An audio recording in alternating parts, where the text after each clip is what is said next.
저는 혼전 임신으로 남편과 일찍 결혼하게 되었습니다. 저희는 20대 중반이었고 어느 정도 모아둔 적은 돈으로 작은 집에서 살게 되었어요. 원래 노는 것도 좋아하고 술도 좋아하던 저는 임신으로 인해 술도 끊고 살이 찌다 보니 친구들 만나는 것도 꺼려져 점점 멀어졌습니다. 남편은 저와 태어날 아이를 위해 열심히 일을 했고 저는 집에 있었어요. 임신을 하고 있어서 결혼식은 올리지 않고 그냥 상견례 정도의 서로의 가족들만 뵀었습니다. 결혼식에 대한 이야기는 아이를 낳고 난 뒤 하기로 결정되었고 혼인신고만 마친 상태였어요. 혼인신고도 했는데 남편은 저와 찍은 사진으로는 프로필 사진을 하지 않더군요. 그래서 살짝 삐진 티를 낸 적이 있었습니다. 자기는 왜 나랑 찍은 사진을 프로필 사진으로 안 해나? 에이, 뭘 그런 걸로 삐지고 그래. 나는 원래 프로필 사진 잘 안 해놓는 거 알잖아. 그래도 내가 원하는데 해주면 안 돼? 아이, 그런 거 가지고 감정 상하지 말고 그만 얘기하자. 남편의 고집이 워낙 센 걸 알기 때문에 그냥 넘어갔어요. 그렇게 몇 달이 지나고 39개월쯤 아이가 태어나게 되었습니다. 남편은 아이를 정말 예뻐했고 저와도 사이가 정말 좋았어요. 그런데 저에게는 산후 우울증이 오게 되었고 엎친 데 덮친 격으로 임신을 하며 찐 살이 빠지지 않아 뚱뚱해진 저의 모습을 저는 극도로 싫어하게 되었습니다. 그렇다 보니 저는 우울증과 대인기피증이 걸려 사람이 많은 곳을 잘 가지 못했어요. 극단적인 생각을 할 정도로 힘들었던 저를 남편은 옆에서 잘 보살펴 주더라고요. 그런데 그것들이 모두 거짓된 행동들이었습니다. 하루는 남편이 저에게 노트북에 꽂아져 있는 USB를 가져다 달라고 문자를 했습니다. 그런데 꼭 회사 지하주차장으로 와달라고 하더군요. 저는 그냥 회사 지하주차장에서 만나는 게 편해서 그런가 보다 생각하고는 서둘러 준비를 하고 USB를 챙겨 나왔어요. 제 차를 타고 가기 위해서 시동을 거는데 배터리가 나갔더라고요. 그래서 저는 남편의 일이 더 급할 것이라고 생각하고 택시를 타고 갔습니다. 남편의 회사에 도착했는데 사람들이 너무 많다 보니 회사 내부를 들어갈 용기가 도저히 나지 않더군요. 그래서 지하 주차장에 가지 못하고 회사 바깥에서 서성이고 있었습니다. 남편에게 전화를 하려는 순간 남편으로 보이는 사람이 여러 사람들과 모여 있더군요. 그래서 저는 반가운 마음에 여보라고 외치며 남편에게 다가가자 남편의 표정은 일그러졌고 저를 모르는 사람 취급하는 겁니다. 그래서 순간 저를 보지 못한 건가 하고 다시 한번 여보라고 부르면서 달려갔더니 저를 밀쳐내고는 누구냐고 묻는 거예요. 남편의 동료들은 남편에게 아는 사람이냐고 물어보았고 남편은 모른다며 그냥 가자고 하고는 저를 두고 가버렸습니다. 그 순간 이 사람이 나를 모른 척하는 거구나, 내가 창피한 거구나 하고 생각이 드는 거예요. 저는 머리를 망치로 맞은 듯한 충격에 아무것도 하지 못하고 그냥 그 자리에서 남편이 회사에 들어가는 모습을 멍하니 바라보고만 있었어요. 그렇게 혼자 몇십 분을 멍하니 서 있기만 했던 것 같습니다. 그러다가 남편에게 전화가 오더군요. 그런데 도저히 남편의 전화를 받을 자신이 들지 않아서 그냥 무시하고 택시를 타고는 집에 갔습니다. 남편의 퇴근 시간이 되자 비밀번호를 누르는 소리가 들리더군요. 남편은 들어서자마자 저에게 한마디 하는 겁니다. 오늘 회사 주차장으로 오라니까 거기 서 있으면 어떡해? 왜 오늘 나 모른 척한 거야? 무슨 모르는 척이야. 그냥 그 상황에서 소개하기 민망해서 모르는 사람이라고 잡아댄 거야. 거짓말 치지 마. 너 나 밀쳤잖아. 몇 시간도 안 지났는데 기억이 안 나? 라고 했더니 갑자기 소리를 지르는 거예요. 아니 그러게 내 말 듣고 지하주차장으로 왔으면 내가 모른 척 할 일이 없었잖아. 말을 안 들어서 싸우게 만들어. 왜? 그리고 내가 전화를 하면 받아야지. 거기에 중요한 파일이 들어가 있는데. 됐다 그만 말해. 이러고는 방으로 쏙 들어가 버리더군요. 지하주차장으로 들어가지 않고 밖에서 남편을 기다리고 있던 게 그렇게 잘못한 일인 건지 화도 나고 서러워서 눈물이 나더라고요. 그래서 제가 방문을 열어 제끼고 같이 소리를 질렀습니다. 너 내가 창피해? 어떻게 와이프를 모른 척하니? 아니라고 했잖아. 적당히 해라 진짜. 뭘 적당히 하는데. 너 내가 거기서 더 아는 척 했으면 때렸겠다. 뭐 하는 거야? 조용히 좀 해. 민석이 앞에서 싸우고 싶은 거니 너? 민석이는 민석이고 난 이번 일 너한테 제대로 듣지 않는 이상 난 오늘 못 넘어가. 그래 창피했다. 배는 배대로 나와 있고 옷도 그게 뭐냐? 너 살 뺄 생각은 하냐? 끝까지 미안하다고 얘기는 하지 않고 갑자기 제가 창피하다고 하는 남편의 말에 기가 찼습니다. 야 입에 네 자식 낳느라 그런 거야.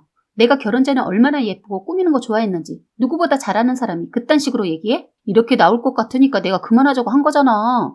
너 속마음 잘 들었고 난 내 모습 창피해하는 사람이랑 같이 살고 싶지가 않다. 민석이는 내가 데려갈 거니까 그렇게 알아. 그리고서는 전 거실에서 혼자 기어다니고 있는 아들을 데리고 택시를 잡았습니다. 남편은 헐레벌떡 뛰어나와서 저에게 빌더군요. 그래도 이렇게 가버린 건 아니지. 내가 잘못했어. 시간도 늦었는데 어딜 가려고? 어딜 가긴 어딜 가. 엄마 아빠한테 가지. 넌 창피한 나랑 헤어져서 기분 째지겠다. 이제 화끈한 여자 만나서 잘 놀아봐. 라고 말했습니다. 그랬더니 갑자기 화가 났는지 갑자기 아들을 뺏으려고 하는 거예요. 야, 말이 되는 소리를 해. 뭐 화끈한 여자? 진짜 손 놓는다. 너 갈 거면 민석이는 두고 가. 왜? 민석이 두고 가면 너는 새로운 여자 만나기도 힘들 텐데. 내가 데려가 주는 거야. 저 집에서 누구랑 굴러다닐지 모르겠지만 미래의 그 두 분을 위해 내가 꺼져주는 거니까 고맙게 생각하기나 해. 하고 택시에 타려는데 제 어깨를 힘으로 잡더라고요. 제가 화가 나서 소리를 질렀습니다. 도와주세요. 모르는 사람이에요. 도와주세요. 이렇게 외치니까 자기도 옆에 있는 사람들 눈치가 보였는지 그냥 놔주더군요. 그래서 바로 저는 친정집으로 향했고 부모님에게는 잠깐 놀러 온 것이라고 얘기하며 친정집에서 있었습니다. 그동안 남편은 저에게 계속해서 문자를 했지만 친정에는 오지 않더라고요. 그러던 중 모르는 번호로 문자가 왔어요. 문자 속 내용은 충격적이었습니다. 안녕하세요. 저는 미나니 친구인 전상혁입니다. 지금까지 모른 척하며 지냈지만 이제는 안 될 것 같아 문자드립니다. 회사에 찾아온 혜인 씨를 모르는 척한 일로 인해 두 분이 싸웠다는 사실을 미나니에게 들었습니다. 미나니는 지금 사장님의 조카분과 바람을 피고 있습니다. 프로필 사진에 혜인 씨를 올려두지 않는 이유도 사장님에게 가정이 있다는 사실을 들키지 않기 위해서이고 혜인 씨를 회사에서 모른 채 한 이유도 그것 때문입니다. 미나니의 친구로서 어떻게 행동을 해야 옳은 친구의 행동인가 계속 고민해왔습니다. 하지만 조금이라도 늦기 전에 더 빨리 알려드리는 게 현명한 선택이라고 생각이 들어서 문자 드립니다.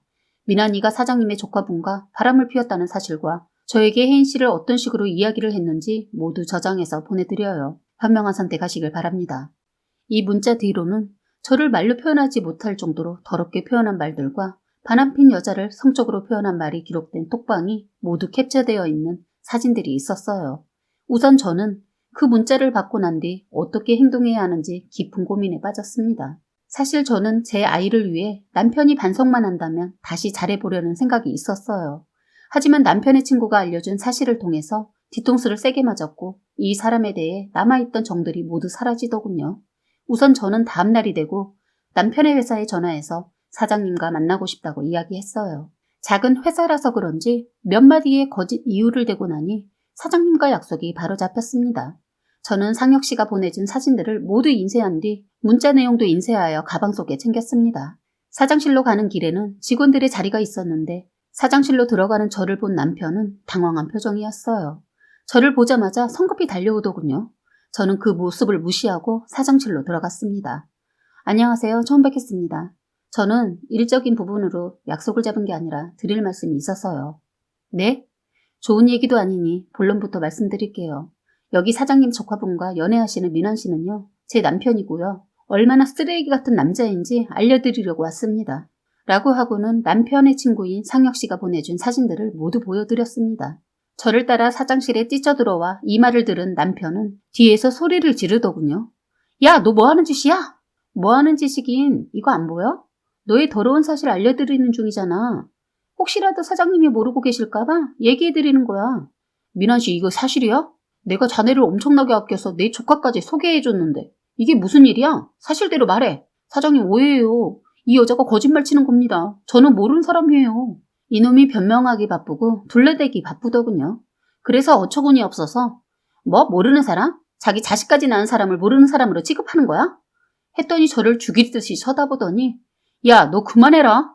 사과해도 받아줄 마음 없지만 이 말을 듣고 나서 더 화가 나서 직원들이 있는 곳으로 나가 소리쳤습니다. 안녕하세요. 저는 이 회사에서 일하고 있는 민환 씨 와이프입니다. 저희 사이에는 2살 된 아들 하나 있고요. 혼인신고까지 마친 부부 사이입니다. 그런데 이 뻔뻔한 더러운 놈이 회사에서 싱글인 척을 하고 사장님의 조카분이랑 바람이 나셨다네요. 까지 말했는데 갑자기 제 팔을 붙잡고 입을 막으려고 하더군요. 근데 그런 남편을 사장님이 떼어내고는 밀쳐버렸습니다. 자네 끝까지 이 사실을 숨기려고 했던 것인가? 어떻게 나와 내 조카한테 이럴 수가 있나? 당장 이 회사에서 나가주게. 사장님이 모든 사실을 알게 되고 직장에서 쪽을 당하게 된 남편은 화가 났는지 저의 머리채를 잡고 때리려고 했습니다. 그 순간 다른 직원분이 남편을 제지하였고 저는 또 다른 여직원들이 진정을 시켜주어서 큰일은 당하지 않게 되었어요. 회사는 난장판이 되었습니다. 그런데 갑자기 사장님은 저와 둘이 얘기하고 싶어 하셨습니다. 그래서 다시 사장실로 들어가는데 남편놈 또 뒤따라 들어오라는 거 남자 직원들이 잡고 있었어요. 사장님은 확실한 걸 더 듣고 싶은지 저에게 묻더군요. 이 사실은 어떻게 알게 되신 겁니까? 남편 친구가 알려주더군요. 저는 헤어지면 그만이기도 하지만 이대로 끝나면 억울하기도 하고 같은 여자라서 사장님의 조카분도 피해자인 것 같아서 알려드리려고 왔습니다. 알고 나서 많이 힘드셨을 텐데 뭐라 할 말이 없네요. 어쨌든 저희 회사에서 일어난 일은 제가 책임지고 해결할 테니 걱정하지 마세요. 그렇게 말을 끝내고 사장실을 나오자 남편놈 기가 막힌 게 저를 밀치더니 사장실로 들어가는 겁니다. 어차피 회사에서 쫓겨날 거 뻔해서 그냥 무시하고 친정집에 가서 부모님에게 말씀을 드렸습니다. 그랬더니 저희 부모님 난리가 나셨어요. 바로 시댁에 전화해서는 당장 이혼해주지 않는다면 소송 걸겠다고 하시고 남편의 사실을 찢어버리겠다고 노발대발 하시더군요. 그런데 웃긴 건 시댁은 이 모든 사실을 알고 있었던 것 같았습니다. 시어머니 한다는 소리가 남자가 바람 한번 필 수도 있는 거 아니냐며 너무도 당당하셨어요. 적반하장으로 당신네들 딸 때문에 자기 자식이 직장에서 잘리게 되었다고 더 뻔뻔하게 나오는 겁니다. 저희 아버지 엄청나게 화가 나셔서 그날 시댁에 바로 찾아가 제대로 그 집 엎어놓고 나오셨다 들었어요. 남편놈도 아버지한테 얻어터지고 경찰까지 왔다고 했어요. 저도 가려고 했는데 아버지가 나서지 말고 집에 애랑 있으라고 해서 할 수 없이 있었네요. 그렇게 이혼을 하게 되었습니다. 그런데 아버지가 손을 봐줬다고 해도 아무리 생각해도 순순히 이혼해줄 시댁이 아닌데 시댁은 더 이상 말이 없었고 남편도 이혼을 해주었어요. 그때 왜 이렇게 이혼을 쉽게 해줬나 들어보니 사장의 조카가 저에게 감사한 마음에 쇼를 해줬더군요. 다 포기하고 이혼하고 오면 다시 만나는 거 생각해본다고 하니까 그 말에 남편놈 정말 다 포기하고 갔던 겁니다. 이제 남편의 끝은 듣지 않아도 아시겠죠? 그래도 궁금해하실 분을 위해 말씀드리자면 사장 조카분이 다시 온 남편놈을 뻥 차버리고 대려 빚까지 지게 만들었다고 들었습니다. 시어머니 돈 있는 며느리 얻는다는 욕심에 아들 인생 제대로 망치게 만들고 손주까지 포기한 어리석은 인간이었는데 이젠 아들 빚 갚느라 개고생한다고 들었네요. 있는지 건드려서 그런지 그 대가가 어마어마하다고 들었네요. 미친 전시모 전 남편 사연은 여기까지이고요. 저는 지금은 제 아들만을 바라보며 열심히 살고 있어요. 그리고 산후 우울증도 많이 좋아져서 운동을 시작하고 차근차근 살을 빼서 지금 10kg 정도를 감량했습니다. 혼자 아이를 키우면서도 자기 관리를 놓치지 않는 엄마가 되기 위해 최선을 다해 열심히 살아가고 있어요. 일을 하면서 아이까지 바라보려니 힘이 들 때도 있지만 그전보다 행복한 것 같습니다. 사회에 있는 모든 싱글맘들이 힘을 냈으면 좋겠네요. 사연은 여기까지였고요. 구독과 좋아요, 알림 설정 부탁드리겠습니다.